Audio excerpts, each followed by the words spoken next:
Today's episode is part 2 of my conversation with Michelle E. Dickinson, resilience and burnout expert, TEDx speaker, and founder of Trifecta Mental Health. And I want to tell you why this conversation needed 2 parts.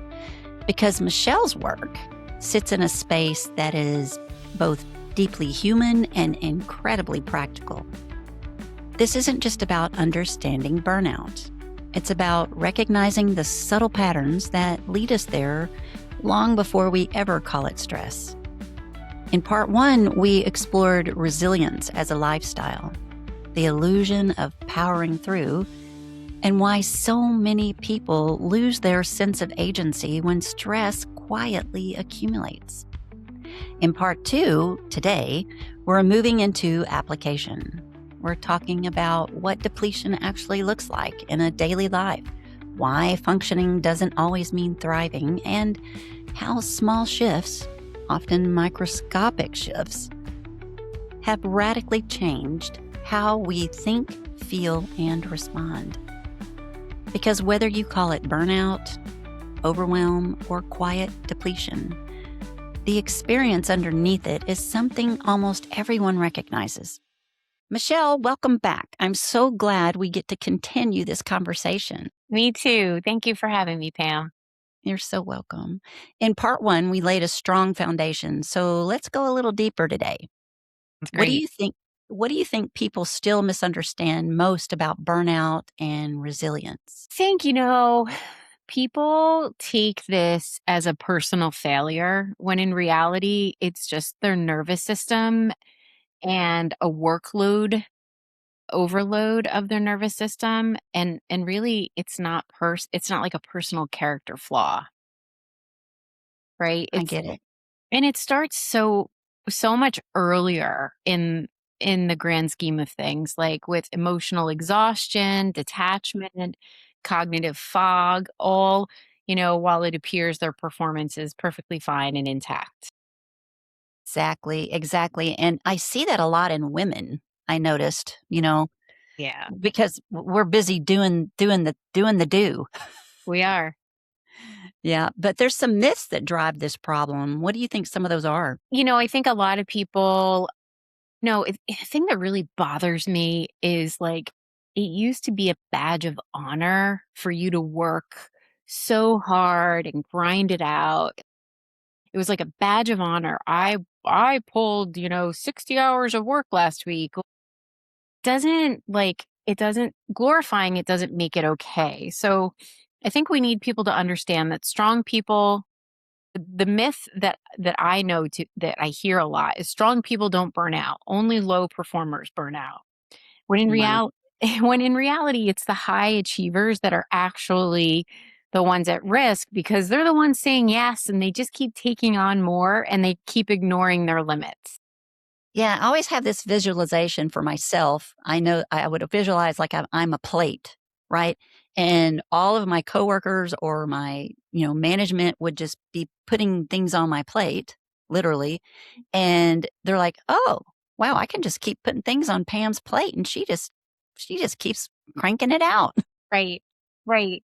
Or, the other thing I've heard is, well, if I just got a planner or if I just got like a new system that I put in place to help me manage my time better, I won't burn out. But that's not the reality.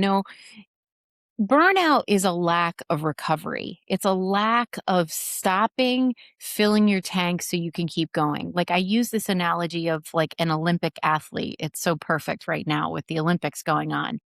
An Olympic athlete isn't going to run a race and then turn around and run a race. No, they need the downtime to recover, to reset, to come back and be able to run another race. Exactly. And sometimes, especially with athletes, I noticed that, I mean, they burn out, but what do their behaviors look like? I mean, it looks like they're so healthy and together and they're not. They're mentally exhausted. So that does affect their physical performance, right? Yeah, I think too, it's the disciplined self-neglect. It's the continuous, sacrificing of what the staples of what you need, like the sleep, right? The time to disconnect and engage in something enjoyable, something fun that's just mindless that will help you, step away from a sense of responsibility. Um, it's also self-reliance and never asking for help and always being like, "I'm good, I'm good. I don't need anyone else's help." Um, yeah, and it's this tendency that these high performers people tend to have to just say, "Yeah, I'll take on that one more thing," even though it's quietly, causing them to lose their joy and their balance. Right. And so I have, just from my own personal research and just reflecting on myself, Mhm. I find that I'm pretty high functioning and I'm very driven. Mhm. And so a lot of times what I'll do, it's not perfectionism, it really isn't, but I don't recognize the depletion. Like Mhm. I know I'm always tired, right? But I think that it's something else causing it, like, I'm not getting enough vitamins, or I'm Mhm. not eating well, or I should really take that 3-mile walk every day in order to have the energy or the awareness mentally Mhm. to function in this way. Like, I'm constantly blaming myself, but from your lens, does a high functioning depletion what does that really look like to you? I mean, like, does it look like that, or do you see other things? Yeah, I mean, it's someone who still performs even though they're on fumes, right? So that what does that mean? Like from an emotional perspective, it often shows up as they're just sensitive, irritable over little things, right? They have a short fuse, right? There's an impact. There's always going to be an impact. So emotionally, there's a short fuse. There's maybe even some low grade cynicism going on that maybe wasn't there before. Maybe there's some emotional numbness or flatness going through the motions and just sort of not having any real joy or contentment in what you're doing. And even a sense of loneliness or disconnection. These are like the emotional aspects, but then there's the cognitive side of things, which is, you're unable to concentrate. You have like mental fog. Um, those little things that can definitely you can start to feel. Yes, I definitely can relate to that because if I'm pushing, pushing, pushing, then brain fog is definitely an issue, like where I can't focus or concentrate.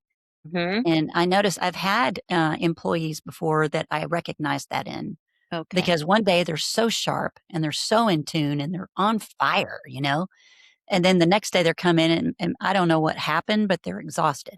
They are depleted and I can see it in their work. Right. And so their decision making is affected. They are short-tempered and emotional, Yeah. and there's no, boundary at all between those 2 things. Yeah. They don't have the ability to stay self-regulated because they're depleted, like self-regulation takes something to be able to handle yourself in stressful situations. It really takes something, but you have to feel like you can maintain your regulation. And the only way that happens is if you are feeling good, like you've gotten what you need to be able to navigate that.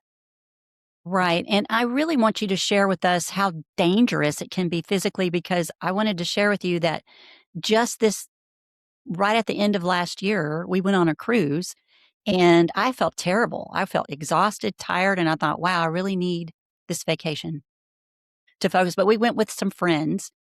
And I just felt I had this headache, my stomach hurt. I thought, "Oh, I guess I have a stomach bug or something, or I'm Yeah. seasick," or, I just kept Yeah. putting it off 'cause I didn't wanna ruin everyone else's time, but I felt terrible. I kept believe it or not, kept taking I don't know if you know what a BC powder is. It's like a strong aspirin powder with caffeine, and I said, "Oh, I need my energy," so I kept taking those BC powders, and you know what it turns out to be is a bleeding ulcer, which Oh my those god. BC powders are the worst thing for it. But I Whoa. kept ignoring Yeah. the signals of depletion because I wanted to continue to perform and Keep to going. be, Mhm. and keep going, like, "I'm okay, I'm okay." And I really was, I was bleeding to death. But that's So detachment, like, that's a perfect example of detachment and overriding the subtle cues from your body. I think overachievers you know, will start to almost, shut out what is screaming to them. And the body is pretty impressive. It will stop you if you won't stop it. It'll, like you learned, right? Like the body will shut down and say, you need to slow down. You need to stop because Hmm. you're not listening to the signals, right? Um, you're more committed to overachieving than you are in tapping in and listening to what I need in order to keep you going. Right, and we're gonna talk about how people can do that, but I did wanna revisit again that, urges or binging, with overthinking, those are reactive behaviors, and Yeah. it's not a failure. It's just your brain trying to tell you or seek comfort, Oh, because yeah.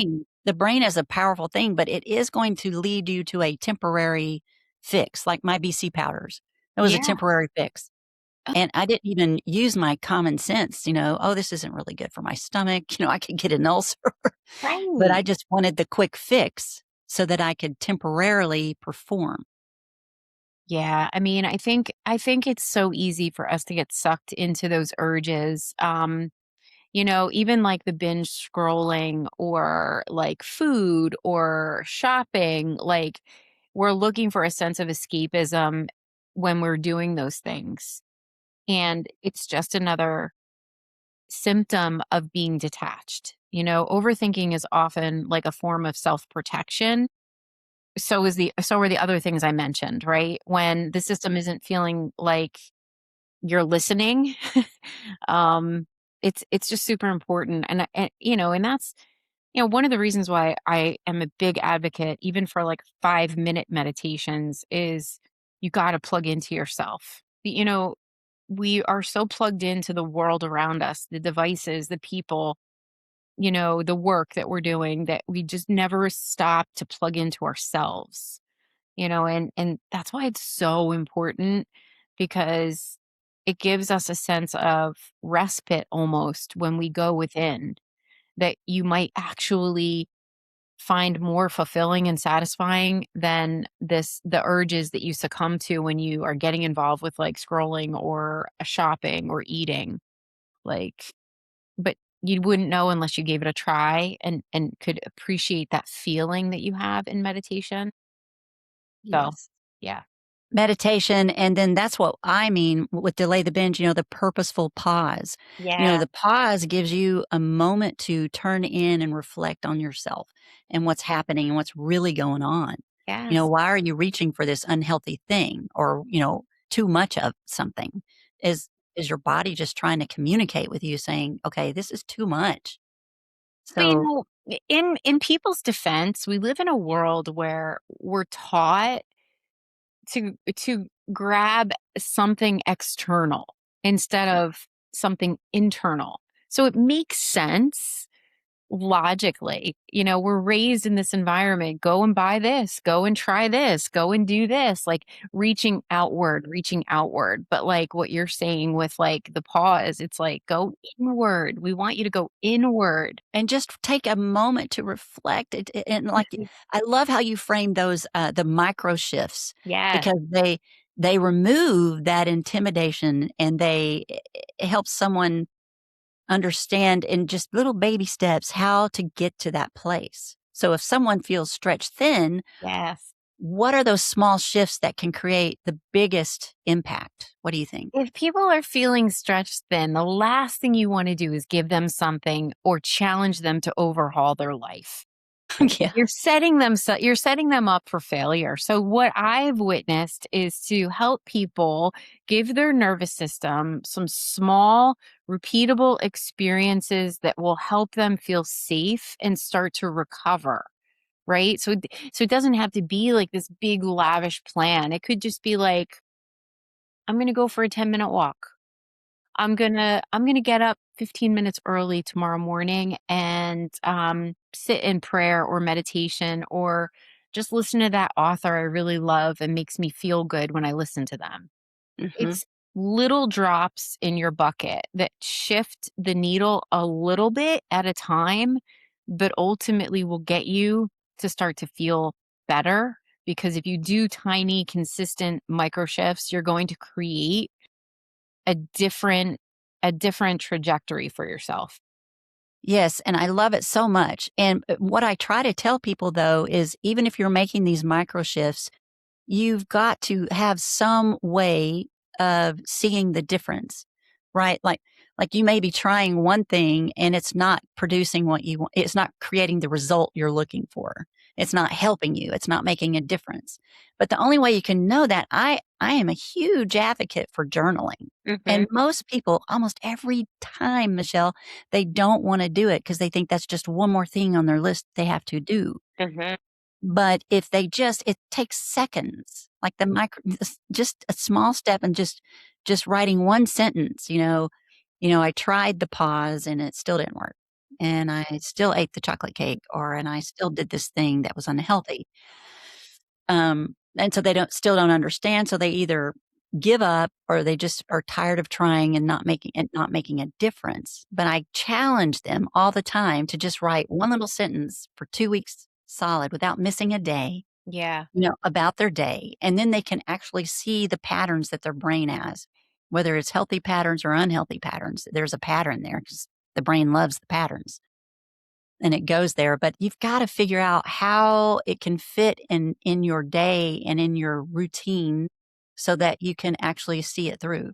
Mhm. Or give yourself permission to try different things, right? Like, Yes. fine. Okay, so fine.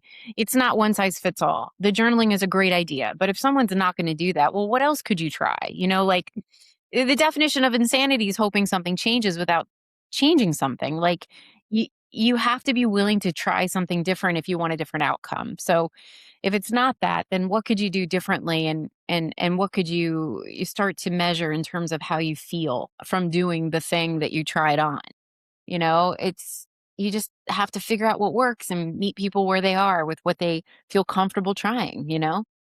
Well, and you've helped so many people with this, and I wonder, what do you see like what helps regulate stress the quickly? What do most people find regulates their stress? I mean, is there like a majority of something? So I have in the moment strategies that I teach for my de-escalation training. Um, Everyone wants an in the moment solution, but the reality is if you come to the conflict or the stressful situation with your cup full, you don't need those strategies because you're going to be able to handle the situation. So I'm all about prevention. I'm all about make sure you get enough sleep, make sure that you start the day on your terms, that you drink enough water, that you have enough energy in your tank to be able to handle it. Stress is inevitable. It's happening every day. You know it's coming. What you can do is be better prepared to handle it. Exactly. Adjust intelligently. Yeah. I've heard you say that before Yeah. because that aligns with what I teach as well, because we don't want to add pressure Right. because then it's not going to make a difference. And that's what we're striving for, right? So when someone is depleted, their brain doesn't exactly cooperate. So can you explain what happens to thinking, impulse control, and reasoning under sustained stress? Well, yeah, I mean, like it's very interesting. I like to use the example of, when there's too much on your plate, it's very easy to feel like you have lost all sense of empowerment. It's just so easy because then you catastrophize, right? Like if one area of your life is going bad or one challenging situation is occurring in one area of your life, you then start to you make it bleed all over the other areas of your life. So it's just really important for you to try to avoid getting there, right? Like, I mean, we know that stress can have irreversible damage on us mentally and physically. So why wait? Why not find things that you know are going to help you, whether it's like going and kicking the crap out of a bag and boxing or going for a run or whatever, like have those things in your pocket so you do things that are difficult on your own accord, making everything else that comes up difficult feel not so big. Right, and it's not just high performers, right? It's most people. Most of us are smart enough to know what we should or should not do. We know that, moving our bodies is going to keep us limber and strong. You know, rest, sleep gives our brain the rest it needs to be, aware and in tune to what's happening the next day and on top of things.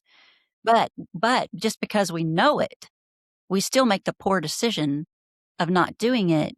And I really feel strongly that it's because we're so exhausted. So I Hmm. mean, and so do you think that's why smart people make poor decisions when they're exhausted? Totally. Totally. And like, absolutely. And you're not giving your best. You're not giving your best to the situation. So, you got to I always get people to think about the impact. Like, what's the impact on your job? What's the impact on your customers? What's the impact on your colleagues? What's the impact on the business, right? Like, if you can understand the impact of not, then you'll start to go, oh, well, if I'm not going to make sharp decisions, I might actually do more damage than good, right? And I like to turn this more on a personal level too, because yeah, we all want to be like successful business people, but like, what about the person that signed up to do life with you at home, who's waiting for you to come home and to actually just engage in life and like have an experience with you? And you can't give them that, right? Like, so Right. yes, it's for you, but it's also for the very people that are counting on you, the ones that love you, the ones that they just want the best version of you. Like, we owe that to the people that love us. Well, can we talk a minute about why habits feel louder and everything feels harder when we're exhausted? What's the neuroscience of that? I mean, it's the lower brain versus the frontal cortex part of the brain. I really love understanding that and hearing from experts, their thoughts on that. Yeah, I think I don't know the neuroscience behind it. I know that it's really hard for us to have a positive outlook and a positive mindset when we're overwhelmed, right? Right. The fundamentals of what I teach are I want you to feel as good mentally and physically as possible.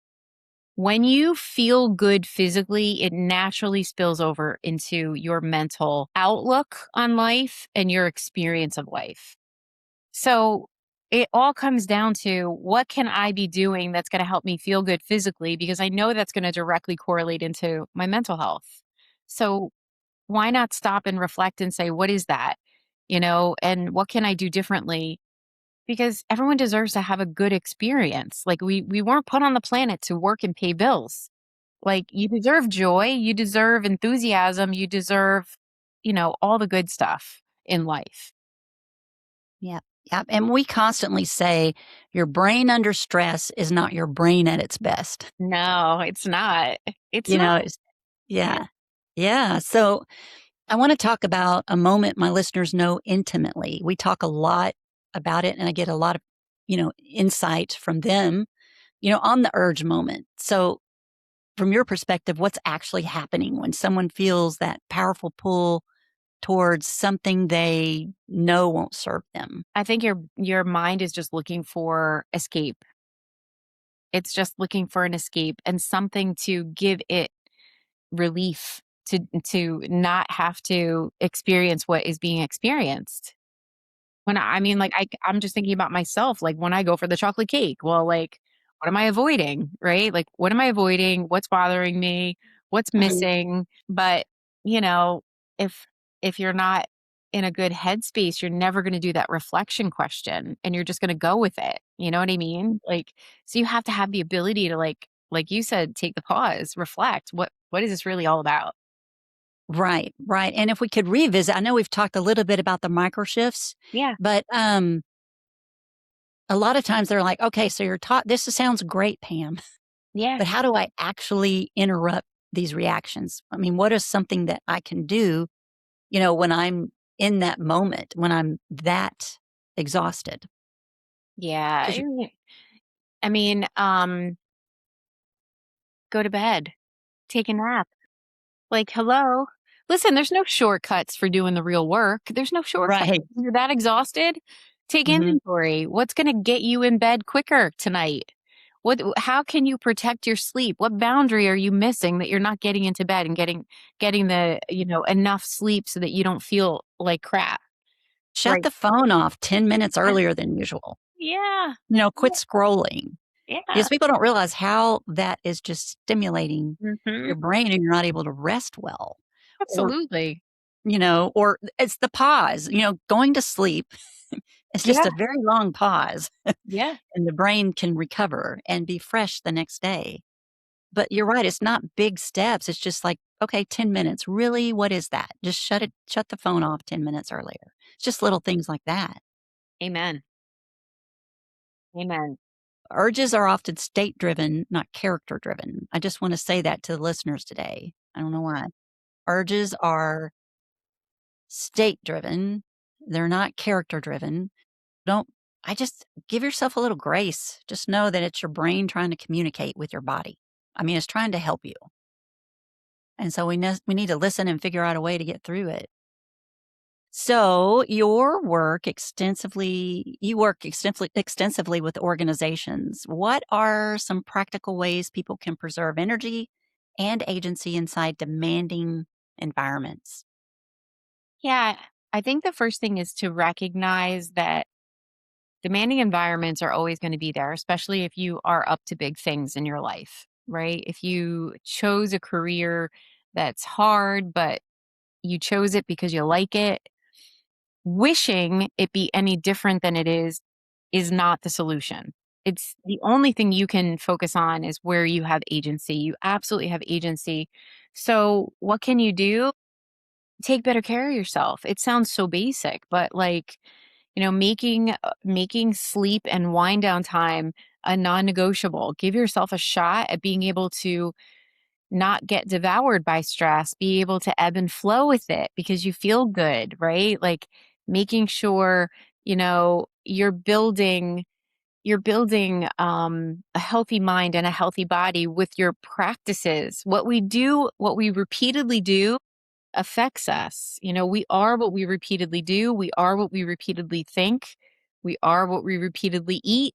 We are what we repeatedly do when it comes to sleep. Like, that's it. If you start taking inventory on how you're caring for this vessel that we've been given as a gift, and you start taking better care of it, it's going to be a lot easier to not get devoured by the stress in the world and maintain your agency. Yeah. Yeah, I agree wholeheartedly. We work hard on boundaries and scripts or replacing the bad patterns with the good pattern. Meaning, I can give you an example. Um, when I would come home stressed from work, I would start cooking dinner, dealing with the kids' homework or whatever, all the things you have to do when you get home and you're exhausted.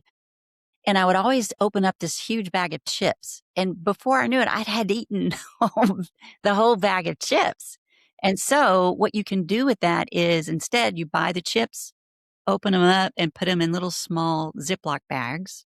Okay. Like a 5 ounce or whatever the ounces are that you want to consume. And then for some reason that tricks my brain into thinking, okay, I'm going to consume this entire Ziploc of chips. And it still sated me for the moment, and I didn't eat an entire bag. I just ate that small sample. Or I used to stop at this drive-through on the way home to get food that I shouldn't eat, and it would not be a little amount of food. It would be like a burger, fries, a shake, all of it. And I would consume it before I would get home. Mm, That was just my form of binging. yeah. So it was real easy to do because no one saw me eat it. And so what I started doing is I made this deal that if I stop at this fast food place, I have to go inside and I have to sit there and eat it. There is no way I'm going to eat that kind of food in front of the world Mhm. Yeah, or not allow myself to eat it on the way home and then the family gets to see, or consume it before I do. But anyway, that's there's funny. just little things, little boundaries you can set for yourself that I think you have to figure it out, but you've got to take a moment, a pause, or just a moment to figure out what that is. Right. Yeah, and don't wait for yourself to hit a wall. I feel like most people think, "Okay, well, I'm just gonna keep going until I can't keep going anymore." And I just, if I could say anything to people listening, like, don't wait for you to hit a crisis or collapse. You could be doing small, compassionate things, make different small micro adjustments in your lifestyle that can really, if you do it consistently, can overhaul like how you feel and your experience every day. Just love that so much. So I guess I want to close here with this question. If someone listening, if they feel stretched thin or they're depleted or exhausted, still functioning but not feeling like themselves, that's a big one too. What perspective would you want to leave them with today? Yeah, I think the first thing is we immediately want to label ourselves a failure, right? There's nothing about this that makes you weak or broken. It's truly what the human nervous system does when it's under a strain for a long period of time without recovery. So just recognize it's a sign. It's a flag that your body's waving for you to pay attention. So just pay attention and do a little bit more to help your body recover so that you're not the athlete or the Olympian running a race after a race after a race. Give yourself some downtime to recover, regroup, and come back feeling better. This is exactly why we needed two parts for this conversation because, a lot of people just ask, okay, this sounds great, but what can I do? And so I think that this part of the conversation will really help with that because, resilience isn't theory, it's lived and it's practiced. Yeah. And it's built in the smallest daily decisions that most people overlook. And for those of you listening, if something in this conversation resonated, let that be information, not judgment. Awareness is where change begins. Small shifts are how it becomes sustainable. So, Michelle, thank you again so much. How can we find you? Where can we find your work? Remind us. First of all, you're so welcome. Thanks for having me back on again to talk about things I'm passionate about. My second home is LinkedIn. You can find me on LinkedIn, Michelle E. Dickinson, or go to Resilience as a Lifestyle for my website. Perfect. And I'll make sure those are in the show notes for everyone. And thanks for being with us today, y'all. I'll see you next time on Delay the Binge.